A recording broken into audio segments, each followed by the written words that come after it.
Caso ao longo da tua vida profissional, você jogou até 94, assim, 94. Com um contrato de um ano, foi 94. No Corinthians. Tá. A sua vida profissional e tua vida pessoal já foram contadas N vezes, né? E se chegou a falar mais ou menos recentemente de se fazer um filme sobre você.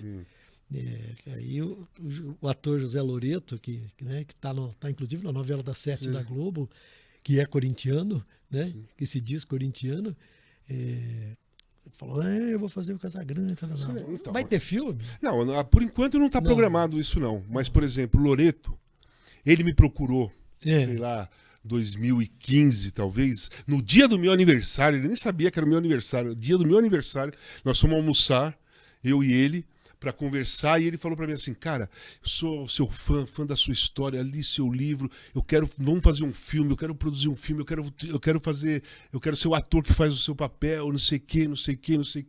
Eu falei, pô, Loreto, eu não tô afim, não passa na minha cabeça, não tá nos meus planos fazer um filme, mas eu vou fazer um acordo com você. Se um dia for fazer um filme sobre a minha história, sobre o meu livro, você vai ser o ator. O protagonista. Beleza. Legal. Aí surgiu um movimento, fechamos com produtora, tal, teve vários roteiros escritos, enfim. Mas aí começou a ter muita confusão. Cara, as coisas não estavam saindo do jeito que eu queria, sabe? Porque eu falei, gente, a minha vida não foi uma novelinha. Eu não quero novelinha, né? E não quero também contar histórias. Os caras falam, não, precisa ter romance, precisa ter... Eu falei, gente, não teve romance. Eu conheci a minha ex-mulher, ela com 17 anos, eu com 19, casamos em 85 e fiquei com ela 21 anos. Não teve... Eu não fui um cara de romance, porque eu não era assim. Eu era um cara que me apaixonava, vivo pela paixão, não faço nada sem eu estar apaixonado por alguma coisa, por alguém. Não existe eu ter uma relação com uma pessoa que eu não esteja apaixonado. Eu posso me apaixonar por 24 horas, por 2 dias, por 3 semanas, por vários meses, por vários anos. Mas não tem novelinha, entendeu? E aí começou a tentar diminuir a pressão do filme, porque eu e o Marcelo Rubens Paiva, que era o roteirista principal, a gente queria um filme pesado, a gente queria contar a história pesada para alertar as pessoas do que é o risco da dependência química, o que pode acontecer, quais são os caminhos, né? A gente queria fazer um filme dessa maneira. E aí depois chegou um pessoal que queria fazer uma coisa mais historinha. Aí não fechamos. Não te assusta ter a vida contada no filme, olhar para o filme e falar, nossa, isso é eu, não sou eu, se parece comigo de verdade. Você sabe que se fosse comigo, eu teria medo, me assustaria O que me assustava na época era o seguinte, porque eu ainda estava procurando chegar ao ponto de estar vivendo como você. Sim. Tranquilo, como vive todo mundo. Eu estava longe desse caminho. Dessa posição. Então, por exemplo, o livro, o primeiro livro eu demorei 6 meses para pegar e ler. Eu li para provar, mas assim, legal. Pô, tava com o Gilvan Ribeiro, meu amigo, confiava no livro, legal, fui vendo mais partes, beleza. Mas sentar com o livro pronto, página a página, demoraram 6 meses para eu fazer isso. Porque eu não sabia qual seria a minha reação em ler tudo aquilo que aconteceu comigo. E na minha cabeça, eu falava, para eu ler foi difícil. Pensa eu vendo a imagem no cinema, tudo acontecendo e eu vendo aquilo lá. O que pode acontecer emocionalmente comigo. Uhum. Então eu não estava pronto, eu tinha esse receio. Né?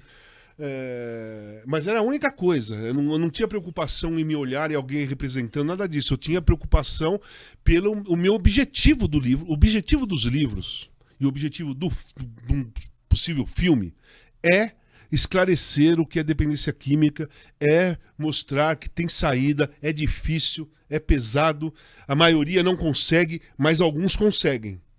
E as pessoas podem ser um desses alguns. Né? Então é isso que eu quero passar. Eu não quero passar uma historinha de romântica, novelinha ou goals. Tudo isso vai estar incluído. Porque não foi assim, né? Não foi assim. Então, tudo isso vai estar incluído.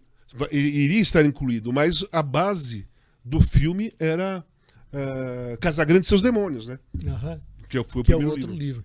Eu li o Travessia neste fim de semana. Aliás, o livro é muito bem escrito, além de toda a verdade presente aqui, a partir do seu depoimento e de tudo que você viveu, um caminho difícil, doloroso, com muito sofrimento, mas muita luta, acima de tudo, muita luta. É um livro que presta um serviço enorme às pessoas que venham a se interessar ou que têm um problema. Porque ele presta muito serviço, traz muito esclarecimento e muita informação, né? A propósito disso, e sendo você alguém que nunca deixou de tratar deste assunto com clareza, fez tantas palestras e está aqui, nesse momento, falando dessa questão da dependência química, eu queria saber de você a sua posição sobre o julgamento que está havendo no STF, né? O Supremo Tribunal Federal está julgando agora uma ação que pode descriminalizar a maconha, ou seja, a pessoa que estiver portando uma quantidade pequena, que deverá ser definida, e for presa ou for descoberta, ela não poderá ser considerada ou acusada de ser traficante se aquela quantidade estiver dentro de um certo volume e for considerada para consumo próprio, né? Isso pode mudar todo o entendimento deste assunto e depois caminhar para uma discussão de outras drogas e outro tipo de comportamento. No caso da maconha, que é o que está sendo discutido principalmente agora, você é a favor da descriminalização? Olha, eu sou um dependente químico, Tramontina. Ninguém deixa de ser. Não, ninguém deixa de ser dependente químico. Hoje eu vivo numa situação bem tranquila, não tem aquele negócio, não tenho aquela pressão, ficar preocupado. Eu nem lembro que eu sou dependente químico quando eu acordo. Saio, faço minhas coisas e não estou nem preocupado com isso, porque eu mudei meu foco. Né? A relação das pessoas com as drogas é muito individual. É muito individual. Eu, como dependente químico, seria uma incoerência gigantesca eu falar, não, legal, ótimo, discriminar ou liberar as drogas. Seria muito, muito incoerente da minha parte sendo dependente químico. Mas eu, não sendo dependente químico, eu acho que é um caminho. Tá? Eu acho que é um caminho. É um caminho porque realmente se comete muita injustiça quando alguém é pego com maconha. Vamos falar de maconha. Quando é pego com maconha. Talvez a grande maioria das vezes são pessoas que usam socialmente, ou trabalham, têm família, estudam, estão se formando, tal, que não tem uma influência negativa naquele momento para a vida da pessoa e ela lida bem com isso. E ser preso, acusado, julgado por causa disso, eu acho que é injusto. Né? Eu acho que é injusto. Mas, ao mesmo tempo, as pessoas têm que saber que a droga alucinógena é um passo para você sofrer surto psicótico. Inclusive a maconha.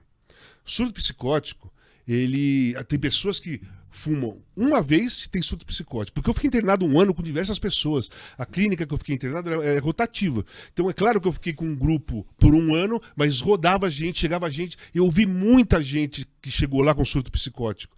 Muitas pessoas com surto psicótico. Ou por causa de LSD, ou por causa de maconha, ou por causa de cogumelo, ou chá não sei o quê.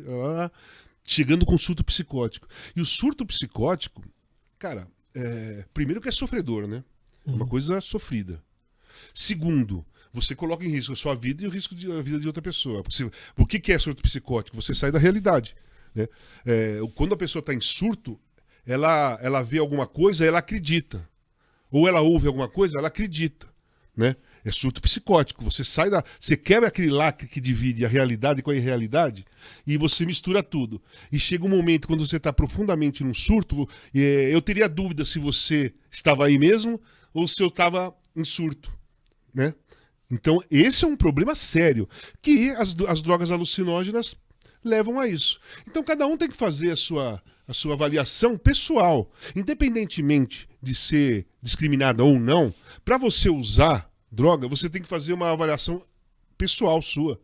Você tem que avaliar a sua vida. Você tem que avaliar aquele momento. Por exemplo, eu comecei a fumar maconha, fui adiante, tal. Chegou um momento que eu não via meus pais, que eu não via meus filhos, que eu não via meus amigos, que eu não comia mais, não bebia água, só usava drogas, tive 3, 4 overdoses, fui para o hospital diversas vezes, capotei um carro e não matei ninguém porque capotei de um lado e as pessoas estavam do outro, capotei em cima de 6 carros, poderia ter matado a pessoa que estava comigo, ainda bem que não aconteceu nada, e eu podia ter morrido também, não aconteceu nada, eu fui parar dentro de uma clínica. Minha família falou, parou, olha o que esse cara fez, pus dentro de uma clínica. E a gente não tem consciência quando você está no fundo do poço. Eu olhava no espelho, para mim eu estava legal. As pessoas me olhavam e viam que eu estava péssimo, né? Porque você tá eu tive surto psicótico também, né? Então a escala, eu acho que assim, a discriminação tem que ser avaliada de diversas maneiras. Não é simplesmente, vamos liberar ou não vamos liberar a maconha. Cara, é uma questão pessoal e é uma questão de risco também. Uhum. Você pode se divertir, mas você pode correr risco. Você pode surtar como você pode dar risada.